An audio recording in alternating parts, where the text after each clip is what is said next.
Well guys, welcome back to another video. It's great to be back out. It's been some time since my last video. Now the weather hasn't been the best. We haven't had those conditions that I was after. Now it was time to move on. It was time to move on from the streets. Now I've really enjoyed me street photography. It's been a breath of fresh air, just doing a different genre of photography and being able to bring you, the viewer, a different type of photography that I really enjoy.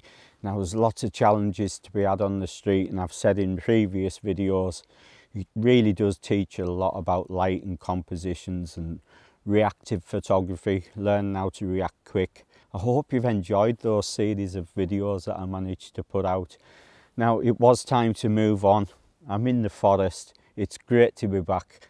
The weather isn't the best today, unfortunately. It's not great weather. It's really flat light. We've got a bit of a breeze. You can see the foliage here. It's starting to wave it about, so hopefully that breeze will calm down at least so we can get some shots. Now, I'm not expecting the light to be great today. You never know, that might change, but it's all about exploring. And what I want to look for today is compositions to come back to when we do get those conditions. We get those nice foggy backgrounds for the trees there. We get some nice light coming in. Now we did come out yesterday. It was hopeful to start with. I drove out by Pit Meadows. We've got a bit of a sunrise, and not long after it disappeared. So I carried on to the forest, and heavens opened and it rained for pretty much best part of the day. So I decided to head back. But I'm not going to be beaten today. I am going to carry on and see what I can get within this stretch of forest that I'm in today, and see what compositions I can come up with. What I'm looking for is features in the forest. It is quite chaotic. You've got to try and make order out of the chaos, and that's what I like about the forest photography, and that's what I've missed about forest photography. Just really getting amongst it and seeing what you can create. Now the features in the forest are nice and thick with these mosses at the moment, because we're just coming out of summer there. We're heading into fall. We are starting to get that fall colour in some of the trees, and some of the leaves, they are starting to turn. So I'm looking forward to seeing what fall's going to bring this year. And yeah, just have a general look about today. So I'm going to get back and we'll see what compositions we can come up with.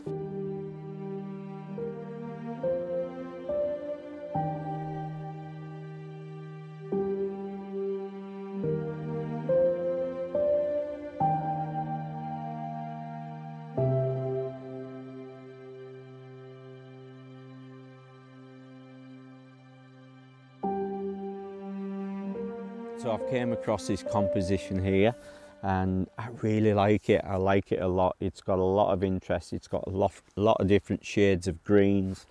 We've got oranges and browns, with some nice dappled light in the background there. Now we're not getting any rays of light, but there is some light coming in within the opening in the forest behind us. So it's casting some nice highlights on the surface of these mosses and the surface of the features of the fallen trunks along the forest floor here. Now what grabbed me attention here was we've got this, I don't know if it's like a lichen or some kind of moss, but it's actually flowered, and it's got this white flower on, and it really looks nice, and it stood out amongst the greens. But not only that, the mosses that are covered in this trunk, they've got like these little white tips on, so they really stand out, and there's a lot of texture there. Now you'll be able to see the other side of the trunk, which is going to be the beginning of my shot. They've got these mosses hanging down, so there's plenty of interest. Now I've got the camera down nice and low, and the reason for that is I want to create as much depth and capture all these shapes within this forest floor, leading over to the background where you've got part of the trees. There is a bit of low cloud there. We haven't got any fog, but there is some low cloud there, so it's diffusing any of that sunlight that is trying to make its way in, and it's creating some nice textures and some nice lighting on these trees. Now like I said, it's a composition that I can come back to, so I'm not too bothered if I don't get the light today. The main thing is to concentrate on the composition, and when you come back next time, you place your camera and you sit and wait for that light. Now the other main thing is going to be this feature here. That's going to be my main foreground. So that's going to be main area of interest. That's going to grab your eye, take your eye through the scene. We've got some nice undulations of the ground here with these mosses, and these are a slightly different colour. They're kind of browns and oranges, and it leads over to this tree. Now I've made sure to get the camera at the right level so you can see the base of the tree, so you don't lose the base of the tree. So you're going to have this bit of a hump here. You're going to see the base of this tree that's got those nice mosses on it, and then it's going to slowly lead you over to the background. Now in the background we've got some little bushes, and they actually are starting to turn colour. We're getting some oranges and some yellows there, so it's just going to be a splattering of them in the background. Now you'll be able to see on camera there's a tree. You've got these trees, and I've made sure that they're all separated. I've always said about making sure that you've got separation within the trees. Some are going to be overlapping. You can't always separate every tree, but if you can separate them the best you can, it really simplifies the image, and that's what you want to do. You want to simplify the image and get out any distractions that you can. Now I have cleared a few branches that were laying about this area. I've done a bit tidying up, and the reason I do that is I don't have to do it in Photoshop. I don't have to do it back in post, and they're just dead branches, so they're easily moved, and that's how it's gonna go. Now you'll be able to see it doesn't look important at the minute, but there's a tree beyond these trees here, the main trees that you can see, and I've made sure to place it in the middle of two trees. So you've got these two trunks going up, and you've just got this nice tree centered in the background, just for something for the eyes to fall onto. Now because we haven't got any harsh light in the background there, you are going to be able to see some of the trees beyond the forest. So what I'm going to actually do is I'm actually going to focus stack. I am pretty close to this foreground here, this leading trunk with all the moss on. So I'm actually going to take probably 2 shots, and that's going to get everything in focus that I want in focus. Now the wind and the breeze seems to be calming down, so that's what I need, because these shrubs in the background, they are very fine, they're very light, so the slightest wind they are moving quite a bit, and because I want to focus stack it, I've got to wait till it just calms down. Now the other important thing I'm doing, I've got 2 trees either side of this composition that I've picked, and it's really important that you try and frame your shot to keep the viewer's attention where you want the viewer's eye to go. So what I'm going to use, I'm actually just going to use part of the tree.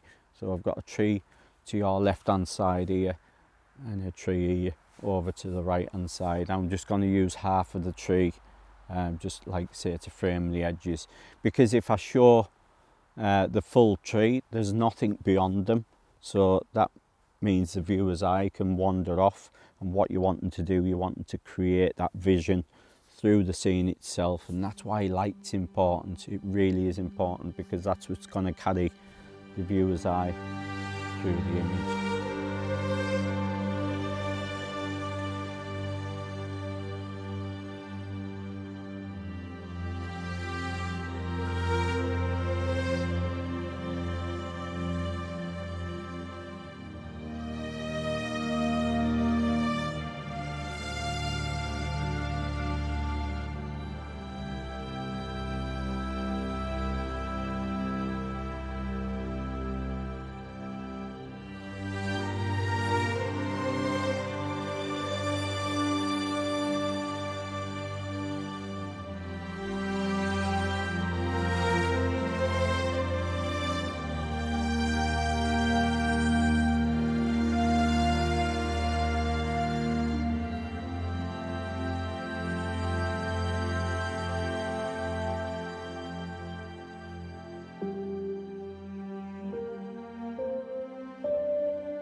Well guys, I'm back.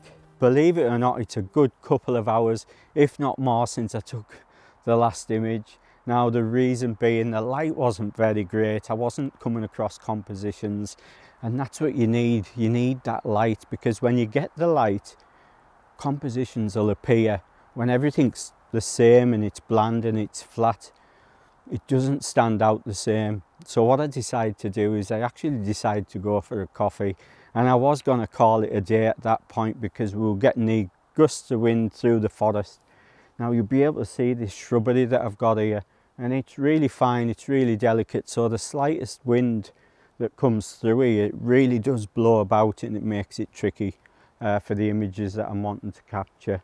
So I decided to go for a coffee. I was going to head back to Vancouver, but I had an itch to scratch. I wanted to work on compositions for when I do get that light, and that's what's important about returning to locations, however many times it takes to get the image that you want.